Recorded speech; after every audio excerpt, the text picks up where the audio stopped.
जय माता की। जय बोले। जय भोले। जय माता की।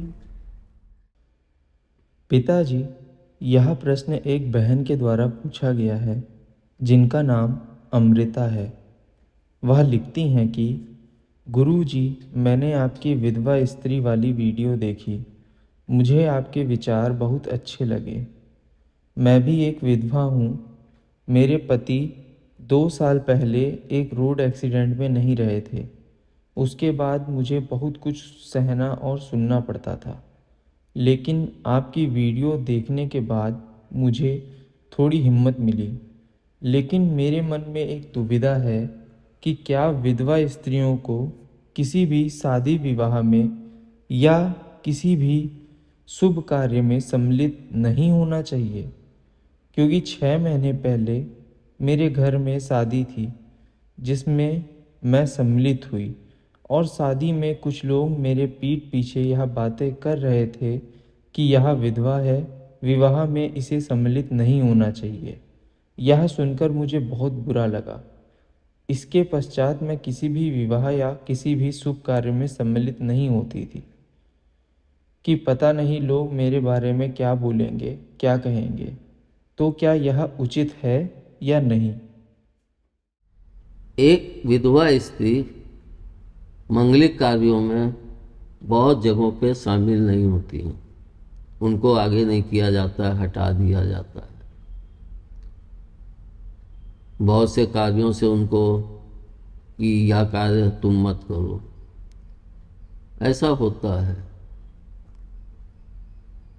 लेकिन जो मैं सोचता हूँ वह यह है कि अगर मेरी माँ विधवा है और मैं कहीं अपने किसी मकान या दुकान या उसका उद्घाटन करने जा रहा हूँ, तो क्या मैं अपनी माँ के द्वारा उस उद्घाटन को कराऊंगा तो वह अशुभ होगा?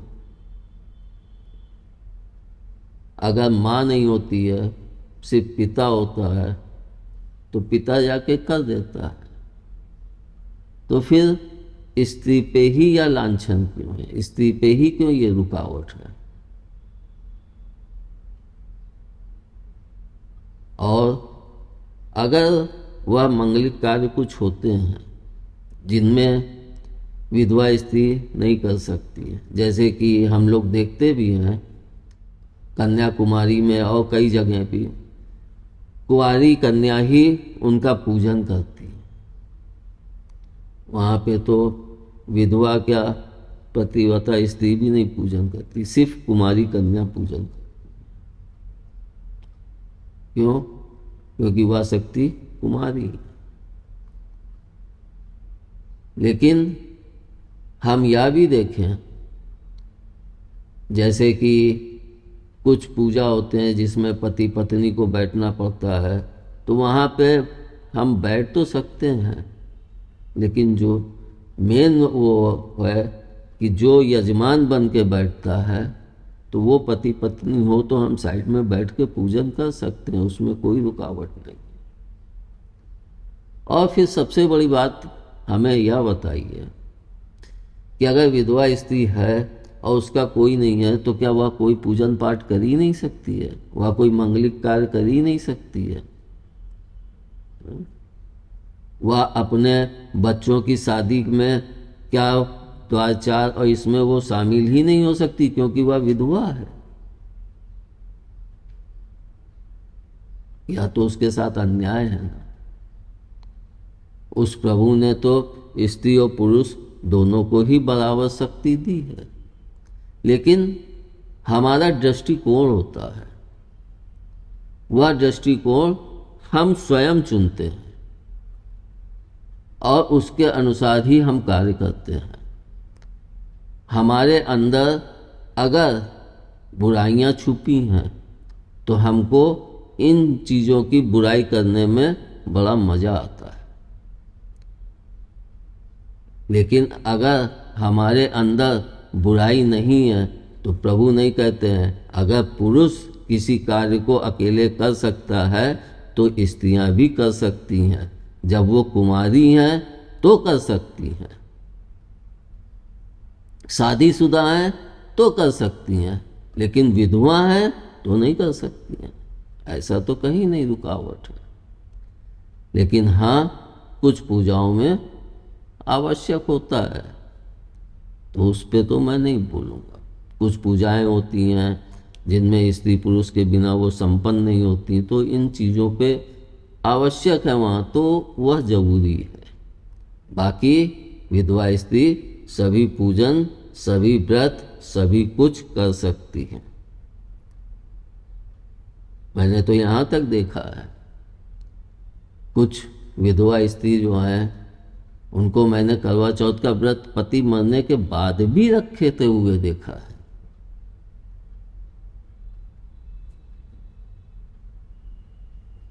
उनकी याद में अगर हमने अपना कोई क्षेत्र या कोई वो चुन के और उसमें अपने को बिजी कर दिया है, तब तो हम उस चीज से निकल के एक नए सफर पे चल पड़ते हैं।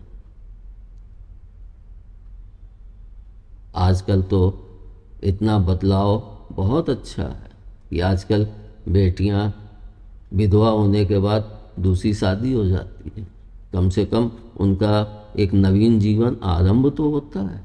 लेकिन बहुत से स्त्री पुरुष ऐसे हैं जो अपने साथी के बिछुड़ने के बाद फिर वो शादी ही नहीं करते हैं, वो अपना जीवन ऐसे ही गुजार देते हैं, सिर्फ उनकी याद में या उनकी याद करते हुए, अपने आगे के कार्य को करते हुए वैधव जीवन गुजार देते हैं।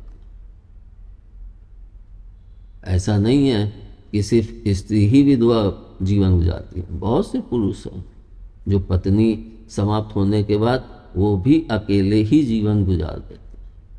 लेकिन हाँ, स्त्रियां जिनकी संख्या ज़्यादा है और पुरुषों की संख्या इस मामले में कम है, क्योंकि पुरुष बाहर आता जाता रहता है, वह अपनी इच्छाओं को उस पर नहीं टिका पाता जल्दी। लेकिन कुछ हैं ऐसे जो अपनी इच्छाओं को सिर्फ अपनी पत्नी या पत्नी होती है जो सिर्फ अपने पति पर टिकाए रहती। अगर वो है तो खुश, नहीं है तो उसकी याद में अपना जीवन गुजारती। लेकिन विधवा स्त्री सभी पूजाओं में बैठ सकती हैं, कर सकती हैं। जहाँ पर जोड़ा बैठना होता है वहाँ पर वह अपने बेटे को या फिर अपने किसी रिश्तेदार को बैठाल के और बगल में बैठ कर उस पूजा को संपन्न कर सकती हैं।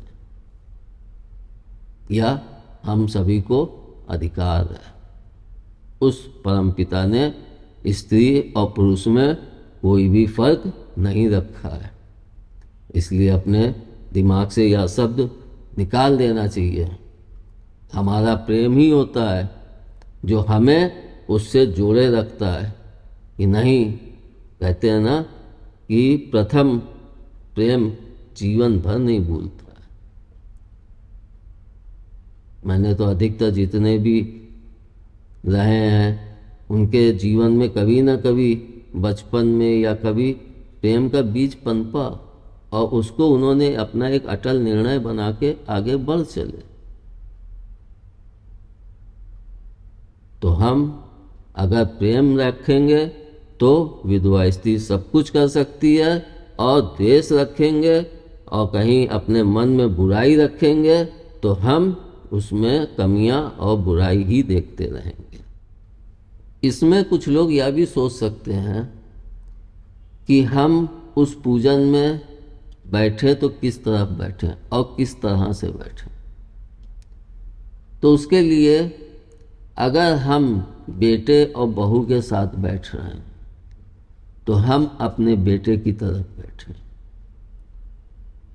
क्योंकि वह हमारा पुत्र है और हमारे से वह नीचे मान्य किया। जो चीज़ हमसे कहते हैं ना, जैसे पति के बाईं तरफ पत्नी बैठती है, अगर पिता बैठता है तो दाहिनी तरफ बैठता है, और वही पुत्री बैठती है तो वह बाईं तरफ बैठती है, मगर उसके बीच में कोई वो नहीं होता है। क्योंकि अगर पत्नी और बेटी में पिता फर्क करेगा तो यह उसका पाप होता है। तो बेटा बैठा है तो माँ इधर बैठ सकती है, पिता है तो वो बैठ सकता है। और अगर बहू है, बेटी है, तो बहू के साथ बैठी है तो इधर बैठ सकती है। तो यह उस परिस्थिति के अनुसार होता है। और अगर कोई बाहरी व्यक्ति है तो हमें थोड़ी दूरी बना के बैठना चाहिए। यजमान वो होते हैं लेकिन हम उसमें शामिल होते हैं, क्योंकि वह पूजा दोनों के बगैर संपन्न नहीं होती। स्त्री तत्व और पुरुष तत्व दोनों का ही उपस्थित होना निश्चित होता है।